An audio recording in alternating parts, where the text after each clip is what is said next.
নমস্কার, শ্রীমতীর হেসেলে সবাইকে স্বাগত। তো আজকে আমি বানাবো পোস্ত দিয়ে চিকেন। তো আমি পোস্ত চিকেন করার জন্য এখানে মাংস 700 গ্রাম মাংস নিয়েছি। তো এই মাংসটাকে এবার টক দই আর লবণ দিয়ে আমি মেখে রেখে দেবো 1 ঘন্টা।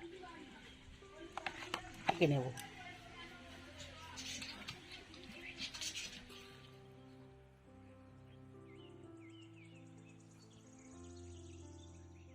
তো এবারে পোস্ত চিকেন করার জন্য আমি পেঁয়াজটাকে কেটে নেব।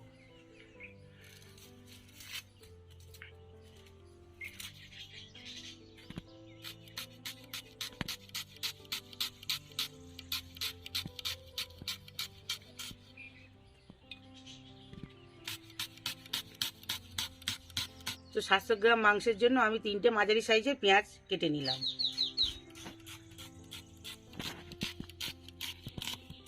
আর নিয়েছি আমন বাদাম, বাদামটাকে আমি আগে ভিজিয়ে রেখেছি। এবার নিয়ে নেব আমি পোস্ত। তো 700 গ্রাম মাংসের জন্য আমি নিয়ে নিচ্ছি এখানে 3 চামচ পোস্ত।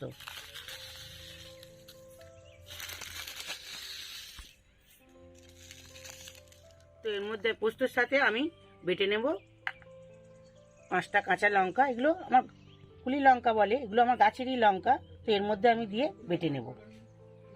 আমন বাদামটাও ওর সাথে আমি বেটে নেব। তো আমন বাদামটাকে আমি ছাড়িয়ে নেব, ছাড়িয়ে নিয়ে একসাথে ওটাকে আমি বেটে নেব।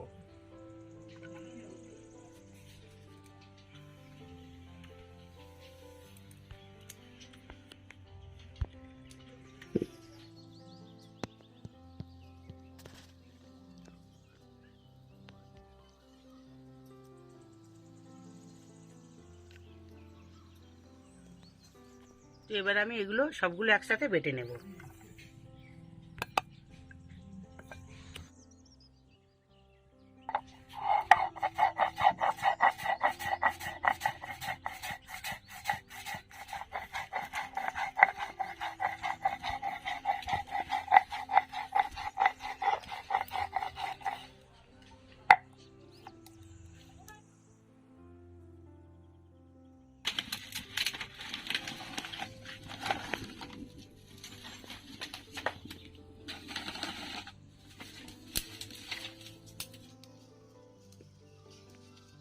এবার আমি শুকনো কড়ায় তেল দিয়ে দিচ্ছি।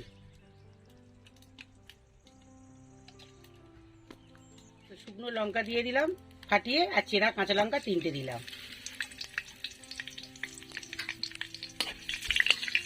এবার এই পেঁয়াজগুলো দিয়ে দিলাম।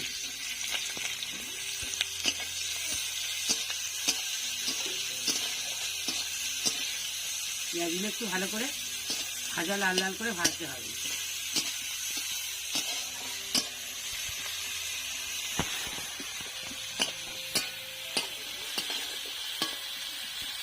আমি চিকেন পোস্ত হলুদ ব্যবহার করব না, তার জন্য আমি একটু দিয়ে দিচ্ছি 1 চামচ কাশ্মীরি লঙ্কা।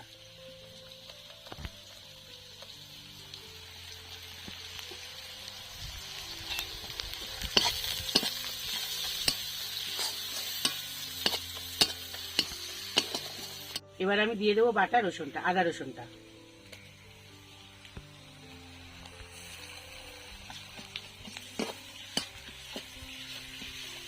দিয়ে মশলাকে এভাবে আমি কষে নেব।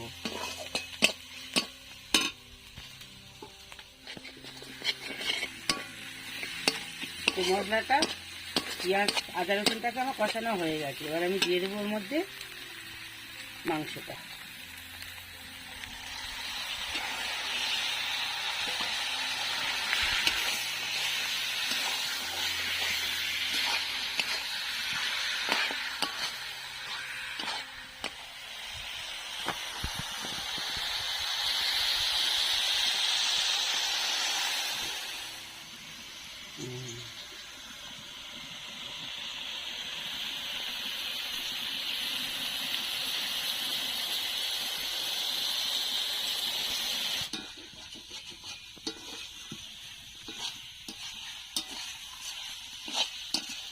তো ম্যারিনেট করার সময় আমি তখন নুন দিয়ে রেখেছিলাম, তাই জন্য আবার একটু অল্প করে একটু লবণ দিচ্ছি।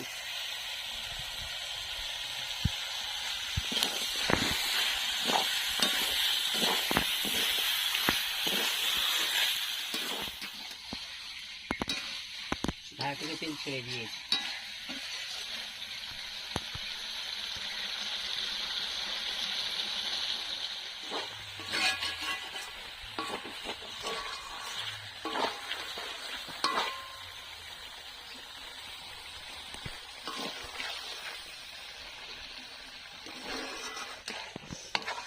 কষানো আমার হয়ে গিয়েছে।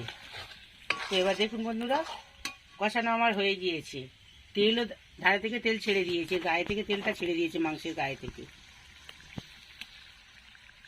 এবার আমি পোস্ত বাটাটা ওর মধ্যে দিয়ে দেবো, জলও আমি অ্যাড করে দেবো।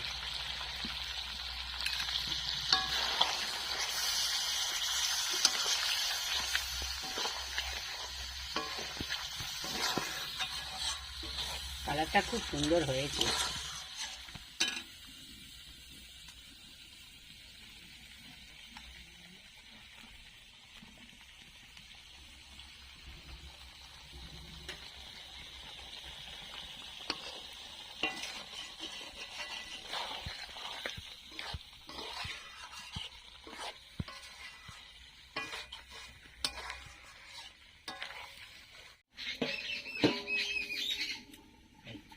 ঢাকাটাকে আমি আবার খুলে দেখবো।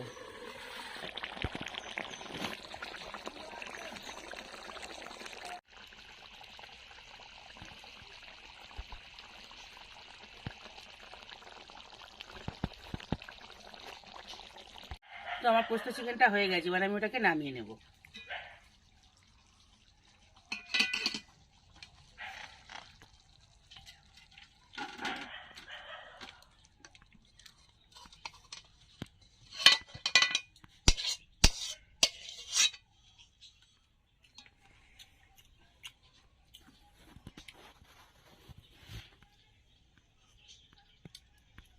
তো বন্ধুরা, আজ ভিডিওটা এই পর্যন্ত, আবার দেখা হচ্ছে পরের ভিডিওতে। তো যদি ভিডিওটি ভালো লেগে থাকে লাইক করে দেবেন ও কমেন্ট করে দেবেন ও চ্যানেলটির পাশে থাকার জন্য সাবস্ক্রাইব করে দেবেন।